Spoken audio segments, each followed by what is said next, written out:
Y muy bien, lo prometido es deuda, estamos con Silvia Nani, un tema que sin duda ha sido y es de fuerte controversia. Fernando, Silvia, gracias por venir. Tenencia compartida, que ahora tiene otro nombre, es como reubicamos a la estructura familiar y a los niños. Cuidado a los chiquilines del bar. Sí, tenemos bar tenemos nosotros, bar, ¿no? ¿no? Bar. Como en los grandes estadios de fútbol. Cuidado a los técnicos del bar que se escucha algunas de las cosas que hablan. No, te Hay decía- dos miradas totalmente opuestas sí, en este tema. tenencia compartida, ¿no? ¿Y cómo es que se posiciona el Frente Amplio, en este caso, frente a un proyecto que ya salió de la comisión, que va al plenario? Sale el martes. Sale el martes, pero tiene los votos, ya está aprobado de que sale. Y la mirada del Frente Amplio ha sido muy crítica frente a esas iniciativas, que fueron dos al principio y ahora es una tercera. Exacto. ¿Cómo tenemos que mirar esto, que es la forma en que la que se readecúa una vida familiar después de una separación? Niños de por medio, que son siempre a los que hay que velar y mirar. Exacto. ¿Y cómo se orienta ese camino? ¿Qué pasa con todo este puzzle de elementos tan confrontados y enfrentados con miradas tan diversas? Pasan varias cosas. A ver. Vamos a hacer la historia más corta. Había dos proyectos, uno que se llamaba corresponsabilidad en la crianza, otro que se llamaba tenencia compartida. Uno presentado por el Partido Nacional, otro presentado por Cabildo Abierto. Estos dos proyectos lo que tocan son artículos del Código de la Niñez y la Adolescencia.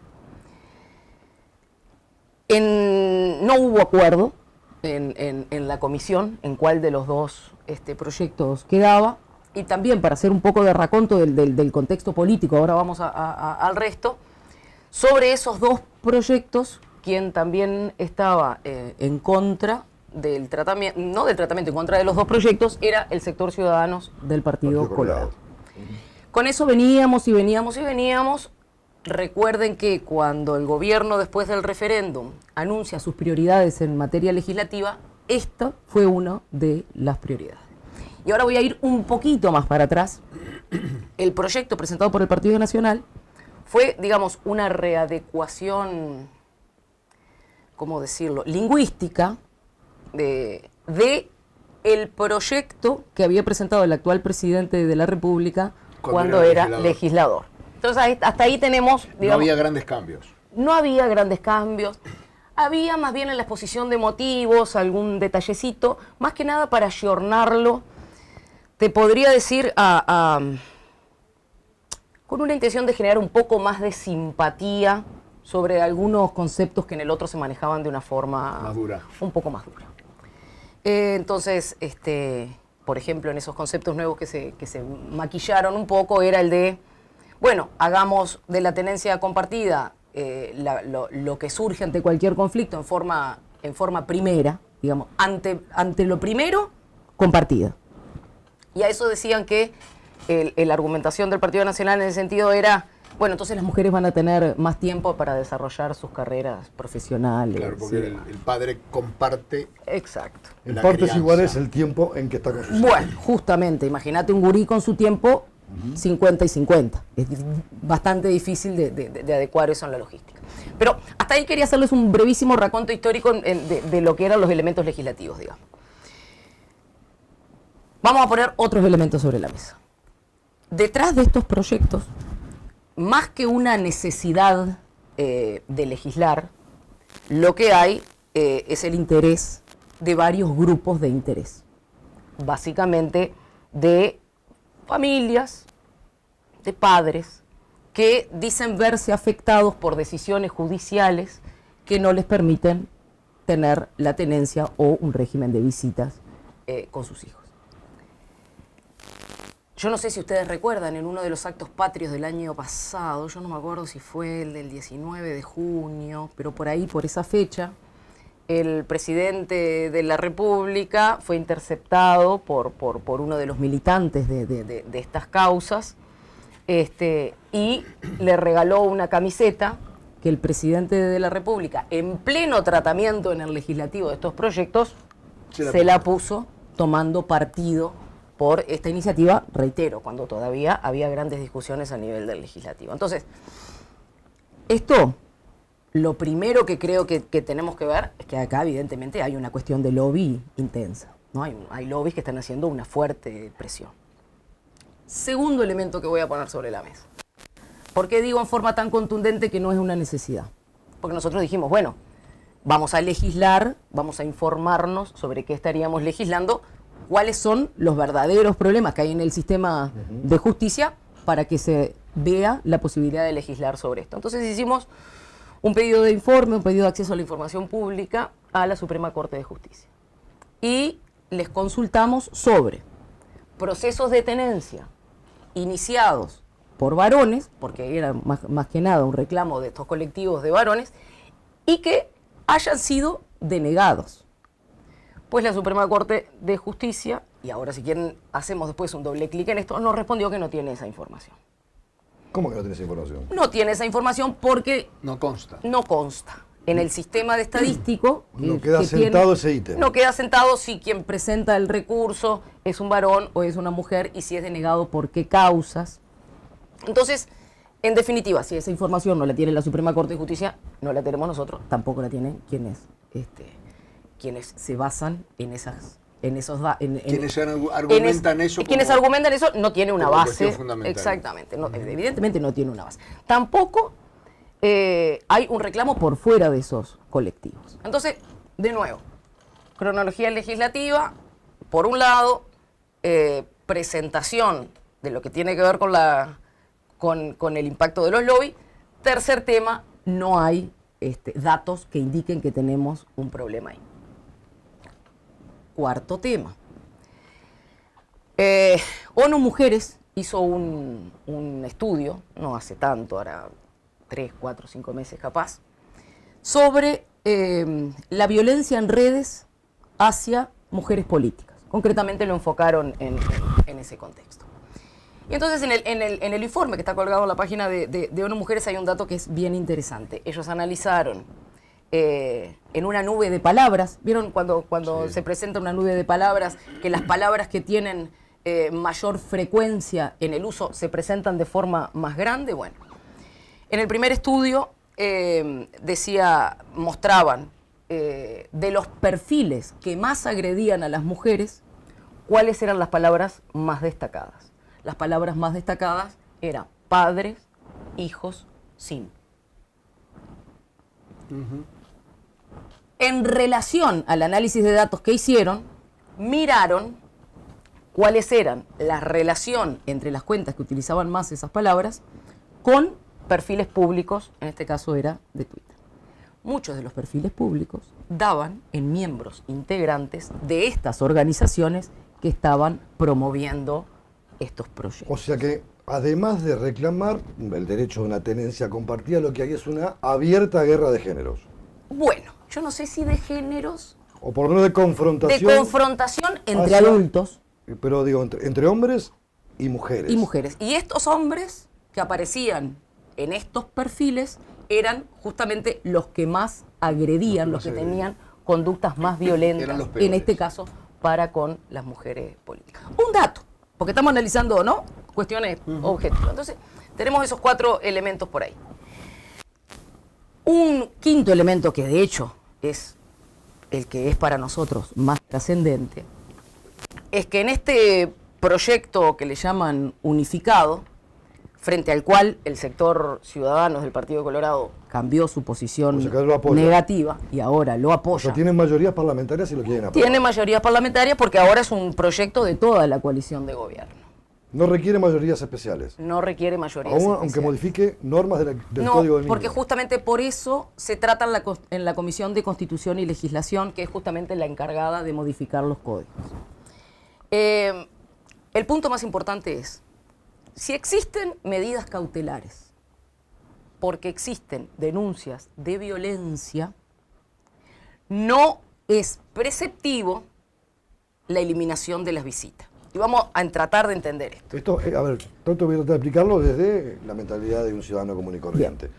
Yo tengo denuncia de haber ejercido violencia contra mis hijos, pero contra tu pareja. Contra mi pareja, pero me divorcio, voy y reclamo la tenencia compartida y esos antecedentes no cuentan o no tienen peso a la hora de que el juez decida si me concede o no lo que yo pido. Es más grave todavía.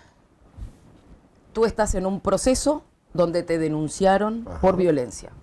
O tu pareja o alguno de tus hijos o hijas. Si en esa medida, si en ese periodo que se determinan medidas cautelares, lo que este proyecto dice es que aún mientras haya medidas cautelares no tienen por qué negarte un régimen de visita o un régimen de tenencia. Entonces, a ver, ¿y cómo lo dice?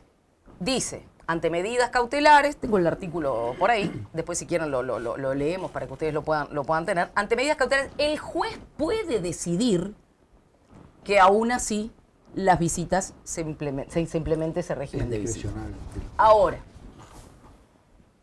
el juez la verdad que no tiene que decidir nada, porque lo primero es cuidar a ese niño, niña o adolescente. Lo primero. Además, la medida cautelar la fijó la justicia. Exactamente. Pero podría el juez decir, aunque haya una medida cautelar, yo no voy a inhibir el régimen de visita. Pero el juez, la verdad... El proyecto, seguro. Claro, el proyecto dice eso. Pero la verdad es que frente a la protección de esos niños, niñas y adolescentes, no hay discusión. No hay otra discusión porque ahí permanece el interés superior del niño, niña o adolescente. Claro. O sea, no hay nada que decidir. La única decisión posible es la protección. ¿Y qué pasa si el juez pide que haya intervención de un psicólogo o de asistentes sociales para intentar, de alguna manera, tener un basamento técnico más claro para decidir? Todo eso Ya se se hace cumplió. durante el proceso de la denuncia o del proceso que integra la denuncia de violencia. Entonces, pero que acá la cuestión medular es que primero protejo y después sigo el proceso. Pero primero protejo. Eso es lo que para nosotros es absolutamente innegociable. Primero protejo. Claro. ¿No? O sea, no puede haber nada por encima de esa protección inicial. Ahora, Porque fíjate, yo quería preguntarte esto. Estos son causas que se pueden dar de manera natural en un proceso de solicitud de visitas, pero cuando no hay ningún antecedente legal o no hay nada que ponga en entredicho la posibilidad de que un padre quiera acceder a tener una tenencia más cercana Pero a un hijo. es que ¿Puede hacerlo? la tenencia compartida, Ajá. de hecho, es la más común de todas Pero las es de tenencias. hecho, es en Es de hecho consensuada. porque yo tengo una pareja Ajá. y tenemos hijos en común, nos separamos, lo primero que acordamos es cómo va a ser el régimen de tenencia. Claro, cuando uno le prohíba al otro, empieza la justicia. Claro, lo que pasa es que hay países en el Exactamente. mundo donde se reparten los tiempos de forma igualitaria el proceso. Porque es una de- cuestión toda quizá esta cultural historia- y aún así es de común acuerdo. Toda esta historia arranca de cuando un cónyuge le dice al otro, yo no quiero que veas a mis hijos. Claro, exacto. Ahí arranca la historia. Arranca en el desacuerdo. Exacto. Es eso Antes, que tú si hay decís. acuerdo, si vos venís 3 Exactamente. días, yo tengo 2, me lo lleva, está todo bien, mi mujer, mi esposa, mi ex, mis hijas. El problema arranca cuando hay uno que le dice al otro, no quiero que Lo lo que pasa es que hay veas. lugares, Exacto. digo, pongo el caso español. O que sea, se- cuando hay un desacuerdo, Claro. que es cuando interviene la justicia. Pero eso hoy pasa. Claro. Y cuando la justicia interviene, Claro. el juez tiene el mandato de actuar poniendo por encima de todo el interés superior del niño, niña y adolescente. Yo tengo y es dos el juez casos, quien dos casos, determina.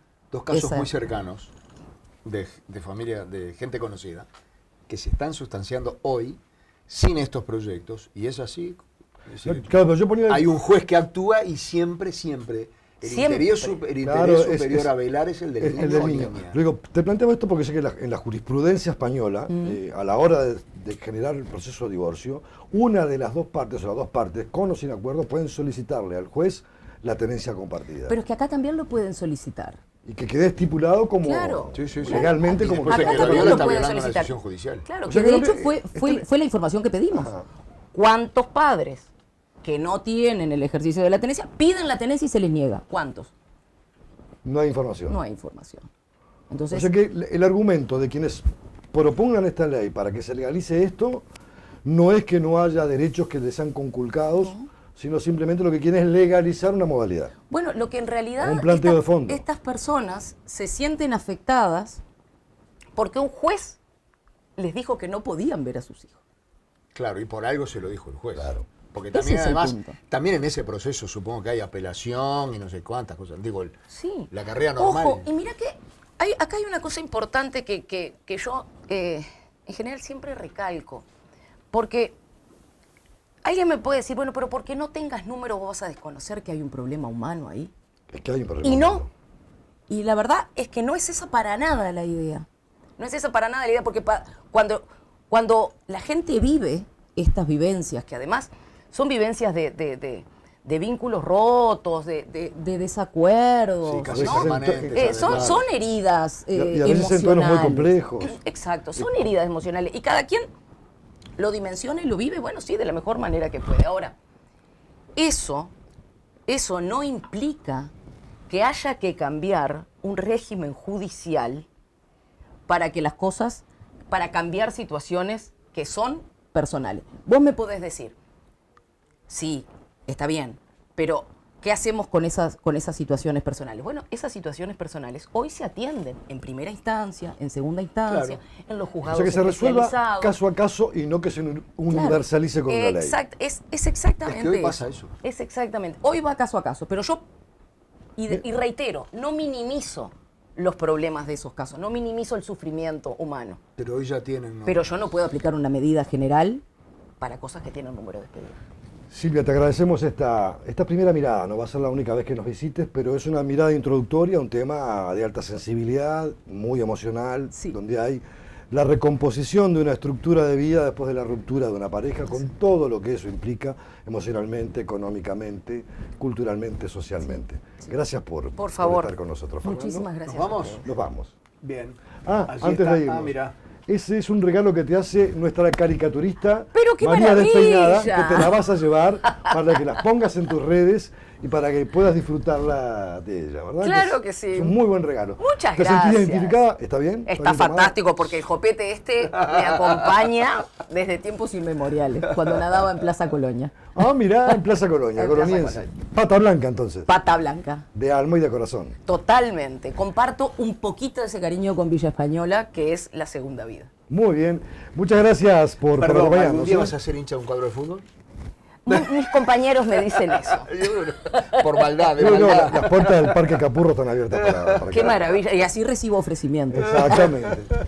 Muchas gracias, nos vemos como Nos siempre vemos mañana, mañana. 22:30, canal 1195. Hasta luego. Chau, chau. Gracias.